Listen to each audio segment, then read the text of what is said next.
Impacts of spreading Mimosa pigra of ecosystems in Kurunegala area. Mimosa pigra, called as Yodanidhikumba in Sinhala, is a spreading multi-stemmed thorny shrub, usually up to 2 meter tall, but occasionally up to 6 meter with a maximum lifespan of about 5 years. The plant is evergreen and bears bipinnate sensitive leaves. Recurved spines are located on the undersides of the petioles. The inflorescence containing up to 100 flowers are spherical and pink. Mimosa pigra, also known as catclaw mimosa, giant mimosa and katugas, is an introduced plant to Sri Lanka. This alien invasive plant was first identified in Sri Lanka from the banks of Mahaveli River in Central Province in 1997. Also, this is mainly confined to the central and northwestern provinces of Sri Lanka. Use of river sand for construction work was identified as a major method of seed dispersal, apart from seed being transported with river water flow. Now we move on to the brief discussion about the impacts of spreading Mimosa pigra of the ecosystem close to the Vendaruava, Mallavapitiya, Kurunegala of northwestern province. Okay, now we are going to look at how this invasive species came to this area and what are the effects done by this Mimosa pigra invasive species. For that, I am going to introduce former government agricultural inspector Miss Sita Hemalata, and she will tell you how this invasive species came to this area and what are the effects done by this invasive species. Okay. මේ පැත්තේ තියෙනවා වෙඬරු වැව කියලා වැවක්. ඒක සාමාන්‍යයෙන් මේ ප්‍රදේශයේ තියෙන මේ විශාලම වැව. මේකේ තමයි මේකේ මේ කුඹුරු වලට මේ අනිත් වගා කටයුතු වලට වතුර ගන්න.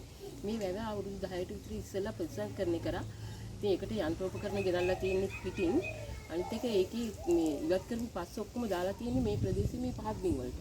එතකොට මේ අනිත් එක මේක මේ ඒ විදිහට ඒ මගින් බෝ වුණා කියලා තමයි මම නම් මේක විශ්වාස කරන්නේ. අනිත් එක රටටාව කියන්නේ මේ මාවැලි ව්‍යාපෘති හරහානේ. ඒ නිසා මේක අනිත් එක මේ කුඹුරු වලට වතුර ආවට පස්සේ කුඹුරු වලින් මේ වැහි කාලට වතුර පිට අර ගලනවා. අනිත් එක අලමස්ය මේ වතුර මේ ගොවින් විසින් මේ පිට කරනවා. ඒ වතුර මේ පහත් බිම් වලට ගලාගෙන එනවා. ඒ හරහා මේක බෝ වුණා කියලා තමයි ඒ පස් වලිනුයි මේ බෝ වුණා කියලා තමයි මම නම් විශ්වාස කරන්නේ. අනිත් එක මේ පැත්තේ තිබුණා හොඳ ඖෂධ පැලෑටි මේ ආයුර්වේද වෛද්‍ය කර්මයට අවශ්‍ය කරන රණවල ඉරමුතු වාගේ ඒ පැලෑටි සියල්ල දැන් මඳ වෙලා ගිහිල්ලා. හොයා ගන්නවත් නැති තරමට. ඊට පස්සේ මේ හොඳ නිදහනේ තමයි මේ මාස 3කට විතර කලින් මේ සුද්ධ කරපු ඉඩමක් මේ වැහිලා ගිහින් තියෙන්නේ මේ ශාකේ. එතකොට මේක ඉක්මනින් පැතිරෙනවා ඉක්මනින් බෝ වෙනවා. ඒක තමයි මේක වඳ කරන්න තියෙන අපහසුකම. ඔව් ඒක තමයි. දැන් අපිට මේ අපේ මිස් කිව්වා වගේ ඒ කියන්නේ දැන් මාස 3කට කලින් මේ සුද්ධ කරපු ඉඩමක මේ ශාකය විශාල වශයෙන් නැවිලා තියෙනවා. ඒ වගේම මේ පැත්තේ අනිත් පැති වලත් මේ විදිහටම මේ ශාකය ව්‍යාප්ත වෙලා තියෙනවා. මේකට මූලික හේතුව වෙලා තියෙන්නේ මේ කන්ස්ට්‍රක්ෂන් එකක් මේ වේන්ඩරු වැවේ ගියපු එක කියලා තමයි මෙයාලා කියන්නේ. Okay. I am very thankful to informing us Miss Sita Hemalata. Okay. There are many environmental impacts of Mimosa pigra.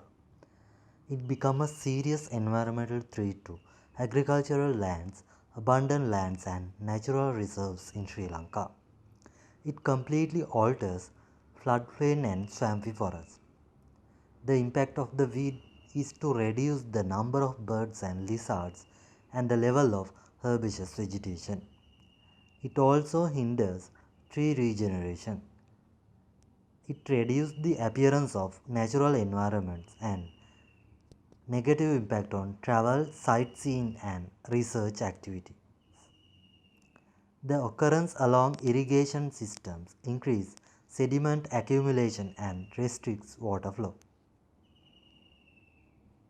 Important tool: restricting the movement of vehicles, stock feed, soil and sand from infested areas. But repeated use of glyphosate, burning and use of panicum maximum are the non-efficient methods. Finally, we all have a responsibility to protect our nature from like these invaders. Thank you.